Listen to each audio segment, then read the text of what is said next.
Right. I'll be talking today about sensory substitution, which means replacing one human sense by another one.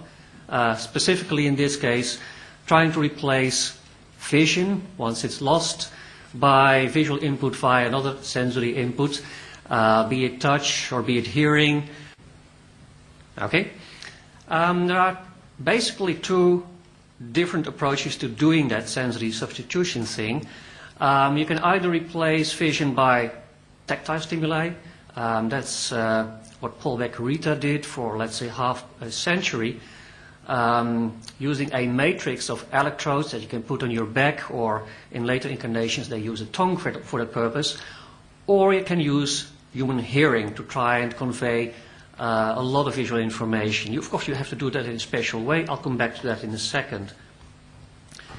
There are also connections between sensory substitution and art. Most recently, there was this nice chair in the news designed by people. I don't even know if it's functional, but it certainly looks cute with this tactile display in the back and the kind of backside of a television set in the chair. You can plug a SCART connector into that, and I don't know if it works, but it's a cool design, the Mind Chair. So I'll start with discussing some of the principles of conveying images via sound and discuss some implementations. Then I'll give some examples of image sounds, discuss links with psychology, philosophy, and also neuroscience, and finally wrap up with some conclusions. Now, to start with the principles, there are some basic facts. Of course, blind people cannot see, but usually they can hear very well. They can actually hear better than you and me, generally speaking, because they are so trained in discerning minute detail in sound. Secondly, with modern day PCs, multimedia computing allows us to convert basically anything into anything, real time. So if you combine those two facts, then a logical question is, perhaps we can translate video into audio in a way that preserves a lot of visual information. And what we hope then is that once you do that, that the human mind is flexible enough, adaptive enough, to sort of do the inverse mapping and learn to decode those complex sounds and generate some form of mental imagery from that. That's the underlying idea. Now, how do we do this mapping? This is pretty much the same approach as was described earlier today by Stephanie Smith from NASA, only there it was focused more on conveying curves in math and all that. You sort of scan an image from left to right every second or so, and while doing so, you associate height with pitch and brightness with loudness. That means that if you have a diagonal line running from the bottom left to the upper right, it sounds something like weep, weep, weep, as it returns every second scanning the image. And those horizontal line segments are something like doo-doo-doo, doo-doo-doo. And if you have a block of white pixels, it will sound like a noise burst, something like tsh, tsh. And I'll show you in a second. Now, it's scanning at more real-time rate. By the way, you have to trade off the frame rate with the effective resolution that you can achieve in sound. Yep, here we have it. Weep, weep, there you have the diagonal line. Here, the short line segments, and so on. Now, an important question is, if you apply this approach, does it break down once you go to complex images? Because I'm more interested in conveying live scenery of your local environment. And as a matter of fact, you can prove that it does preserve a lot of information for arbitrary images. And you can do a computer reconstruction from the soundscapes that are being generated. And if you get recognizable images back, then you know that the information was still in the sounds. And then it starts to become meaningful to try and train to do that with your brain instead of with the computer.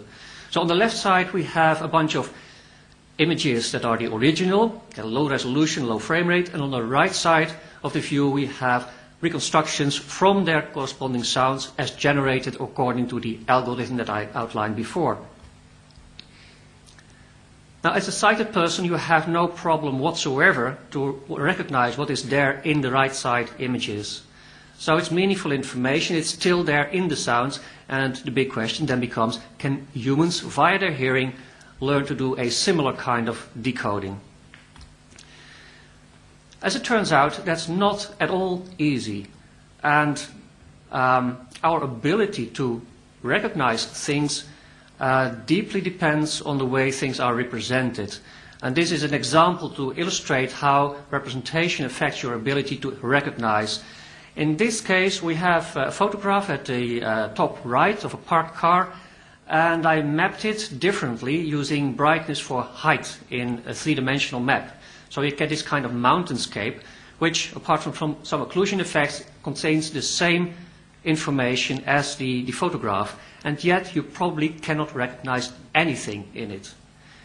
And thus the question is, if you would be exposed for a long time to these mountainscapes, would you then begin to be able to recognize a car and buildings in the back and all that? That's the question that we are dealing with now. So blind people have various options nowadays for hardware. They can play with a webcam and software that's available over the internet, or if they want a somewhat more advanced setup, they can buy video sunglasses that are, well, sunglasses with a tiny camera hidden in the bridge above the nose. And I've brought one of those with me, and I just hope it will work. Do you need some help? No, I think it will be fine. It's a bit of a wire tangle bringing it here, but what I'll do now is first plug in a power converter, because the USB gives you 5 volt and these analog cameras need 9 volts or something like that.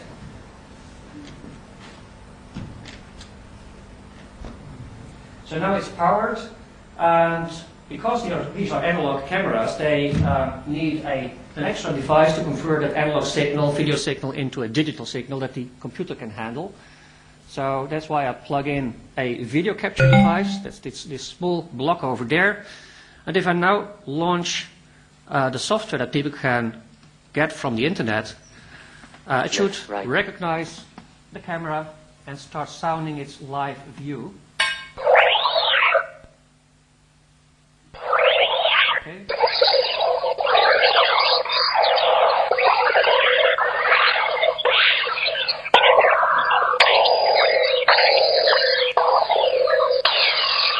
And hopefully you notice that the sound changes as I look around and look at different things. There's a rhythm from the keyboard. Anyway, it's just to illustrate the kind of gear that is nowadays available. These are commercial products. You can buy these glasses in the United States. And there are blind people walking around with this kind of setups. To give you some examples of image sounds that are less complex than these real-life images, and at the same time not entirely trivial either, I'll give a few examples. So let's start with this curved line going up and down and up, if you look from left to right. As this scan from left to right, you also hear a tone going up and down and up in pitch. And it repeats every second. Now this is pretty simple, so let's add something to this view, some rectangles or squares at the bottom left. So now you have do-do-do, do-do-do, and still you can hear this curve being traced. It's not lost or something. And we add a few more squares, do-do-do, do-do, do-do-do, do-do. And some more at the top right. Do-do-do-do, do-do-do-do. You see? And there's no time to really, I'll slow down it a bit. But there's no time to really grasp this in detail. But what you will find if you try this at home using samples that are available on the web, that it's very hard to mentally grasp everything at the same time. Even though the soundscape is still the same, you will tend to focus on either something at the bottom left or the sounds that belong to the top right. But getting it all in one view is very difficult. in a way, you have a kind of mental saccade, just like you as a sighted person look around with your eyes to quickly get an idea of what is in a space. You have also mental saccade, that even for the same auditory input, you can move your attention around and get bits and pieces from the one and the same soundscape. Now, here's another example of a more realistic view of a building. So we have this white blob in the middle that will give a kind of noise-like sound, and then the windows on the right side will give a rhythm. And if I look to the right, so the view turns to the left. Okay, so I'm sure this sounds miserable because with the room acoustics, it's just not working that well as you can get it from headphones. So you can play around again with the software from the internet and get a somewhat better result. But I hope it gets the idea along. Now, about psychology and philosophy. Just some quotes from blind users of this technology. I'll read a few parts. One is from a late blind user, a lady living in the United States. She said, I look across my study while using the program and see the scanning table, then the small bookcase in the back of the table with an image of the doors opening on the left of the scene. And later on she writes, wearing the scene with sound program is like stepping from total darkness into light. She has seen before, she became blind due to an accident, so she remembers very well what sight was like and has that kind of reference. Now, different blind people have different interests. Like with any set of people, you find very diverse interests. And another quote from a blind man living in India is, artificial vision has given me a new sense to play with. I can experience a lot of things visually, and just knowing that contributes to my sense of well-being. So that it's a different angle, it's more like a fun angle. It's interesting to him. Now, the link to philosophy. Actually, it goes back for at least 3 centuries when there arose the so-called Molyneux problem. The philosopher John Locke had a discussion with his friend William Molyneux, and they wondered, suppose that someone who was born blind would somehow miraculously regain eyesight. Would such a person be able to tell a cube from a sphere just by sight alone? And their answer, they agreed upon, was no way, because such a person has never learned to decode those visual inputs. However, if you paraphrase the question in the context of sensory substitution, you get a different answer. Would someone born blind using seeing with sound be able to tell a cube from a sphere by sight alone? And the answer is yes, because this mapping is so simple that you can already rationally argue what certain shapes should sound like, such as when you have the side view of a cube, a square, during the left to right scan, it will start suddenly with the left edge. Then the noise bandwidth will stay constant while the square is being scanned, and it will stop suddenly at the end of the square. While with a circle, it starts more gradually and stops more gradually. So this is the square. And this is the circle of the sphere. Now, of course, a good philosopher will ask, what does that mean? But since they already spent 3 centuries on the first question, maybe they'll need another 3 centuries to address the second question, and we don't have time tonight to go into that. So I'll hop over to neuroscience. In the mid-90s, Taija Kylilä from Finland discovered that when you let an early blind person do an auditory discrimination task, that not only the auditory cortex lights up, but also the visual cortex, between quotes, because you don't know how visual that cortex is, but anatomically it's the visual cortex, the occipital lobe. After that finding, lots of other researchers proceeded investigating this phenomenon, which is an example of neuroplasticity. When a certain brain region is not fed by the kind of input that it would normally have had if you were sighted, it gets kind of recruited for other purposes. So that's an example of brain plasticity, long-term developmental.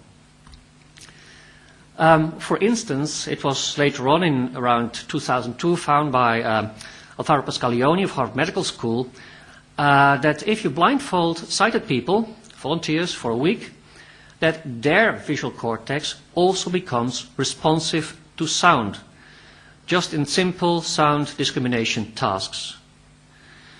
So if the visual cortex can in such a short period of time become responsive to sound, visually meaningless sound, the question arises, what happens if you put in visually meaningful sound? Sound that contains visual information as generated by these sensory substitution approaches.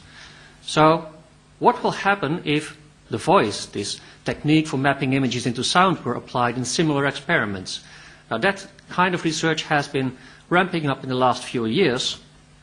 And for instance, there's work done at the University of Düsseldorf in Germany, where they blindfolded students for 3 weeks, and they found that, well, over time, over the period of a few weeks, their ability to discriminate various types of shapes improved as compared to controls. So that's one aspect. Functional behavior improved.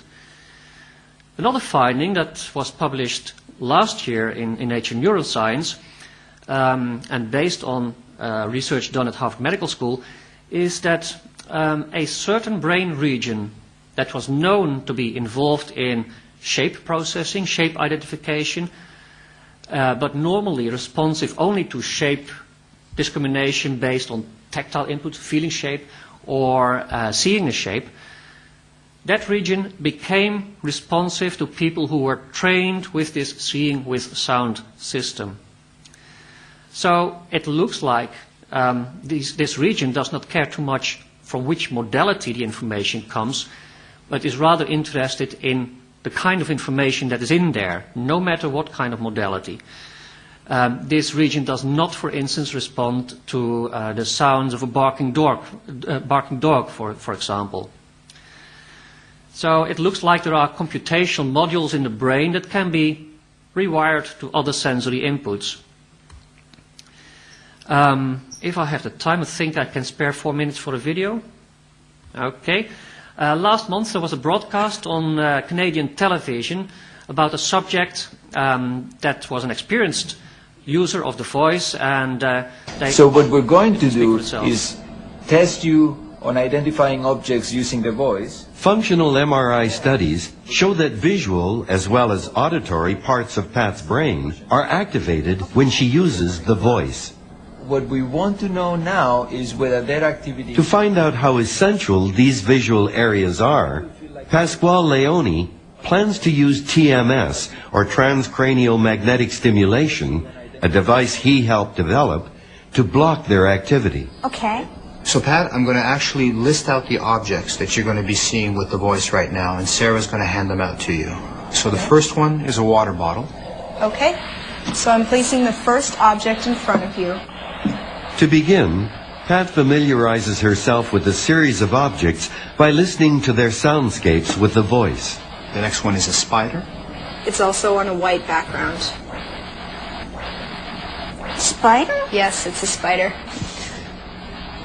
She then successfully identifies a random selection of the same objects. There's a perfect soundscape of the saw.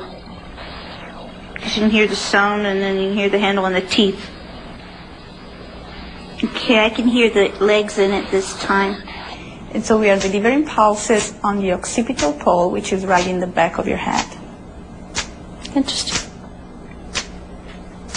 The way we disrupt the activity is using non-invasive brain stimulation. So ways of inducing a current in the part of the brain that we are targeting, and applying it in such a way that it will decrease, shut down for a short period of time.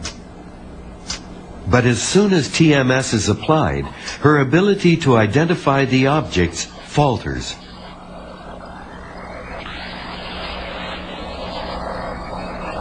Maybe the cup? Close, it was the water bottle. Water bottle? Mm-hmm. And this object is attached to a clamp. With the visual areas of her brain deactivated, Pat's ears can no longer help her to see. Maybe the giraffe? It was the seashell.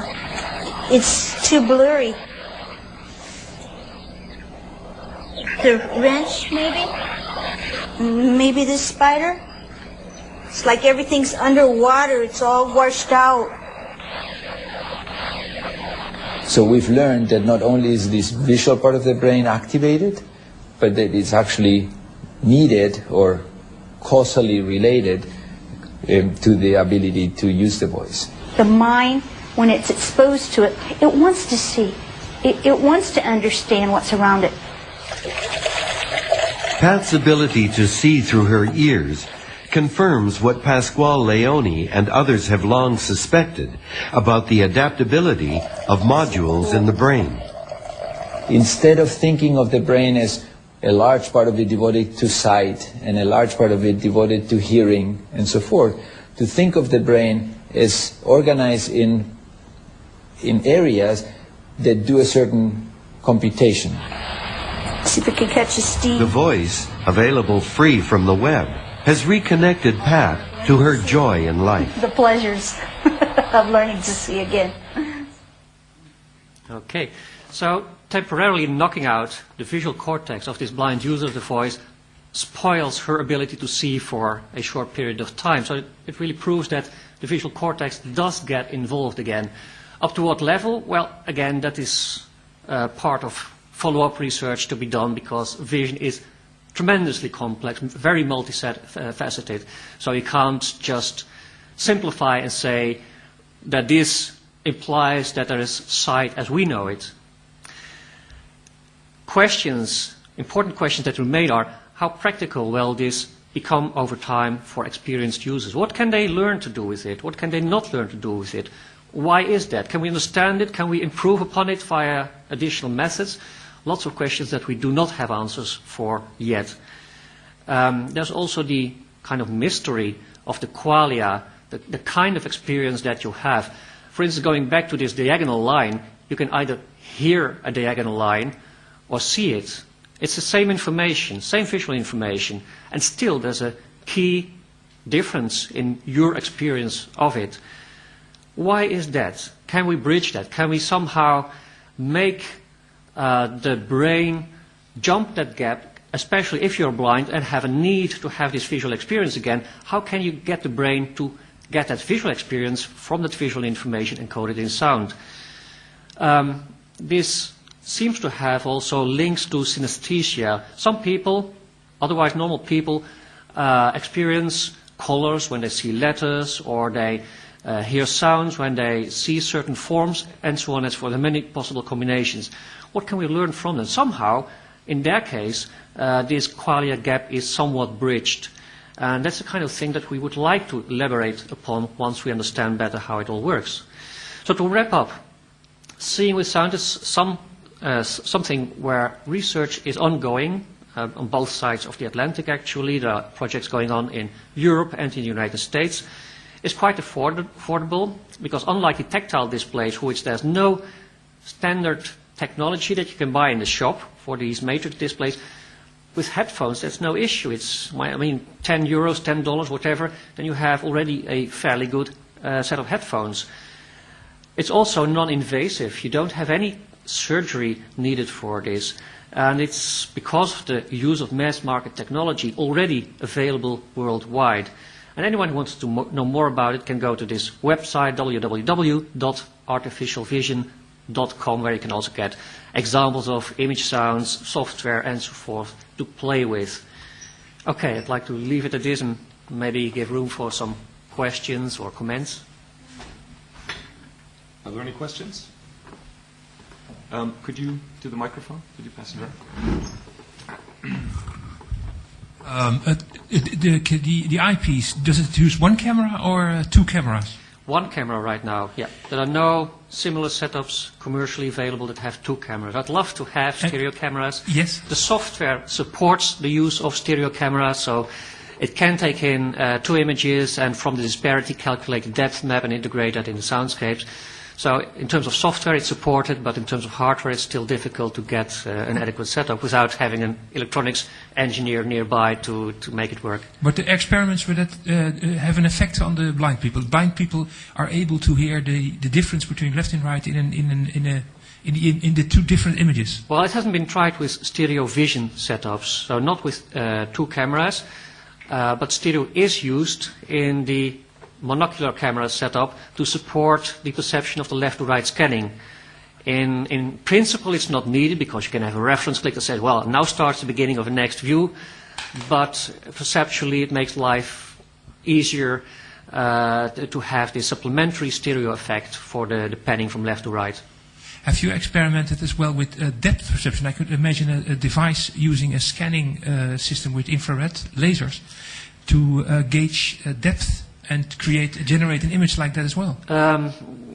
That would be very nice to experiment with, but just like with the stereo camera setups, these devices are not yet available for reasonable prices. I mean, not yet at consumer prices. That may change. There's a company that has announced that they will have a consumer level depth mapping camera in maybe a year from now, but we'll have to see how well that works. But yes, that would be very nice to experiment with at least, and to see how intuitive or counterintuitive it may turn out to be. Because you can also, for instance, map the left image to the left ear and right image to the right ear and let the brain figure it out. There are advantages to that, because if you only have a depth map, you're basically discarding everything that's far away.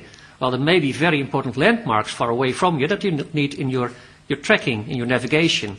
So it's better to let the brain do it if the brain can do it.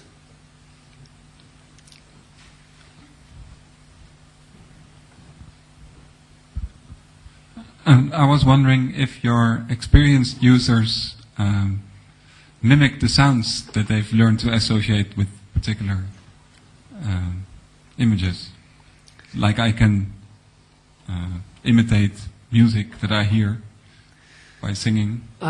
Yes, but your vocal cords are, well, a bit limited. It's very difficult to have two melodies at the same time using your vocal cords. So to some extent perhaps, but only picking bits and pieces of a complete view that generally is highly polyphonic generally. Might that be a limitation of your technique? Not of the technique, maybe of the brain. I don't know yet how well the brain can learn to cope with that. Polyphonic listening is not easy. It's something that you need to acquire over time. And hopefully it's something like learning a second language, but there's no proof of that yet. So the technology can handle it all. There's no problem to generate these sounds, and you can prove that all the visual content is still there up to a certain frame rate and resolution. That's not a problem. The really big issues are now in what the brain can learn to do, or maybe how you can assist the brain in getting to that point of understanding what is in there.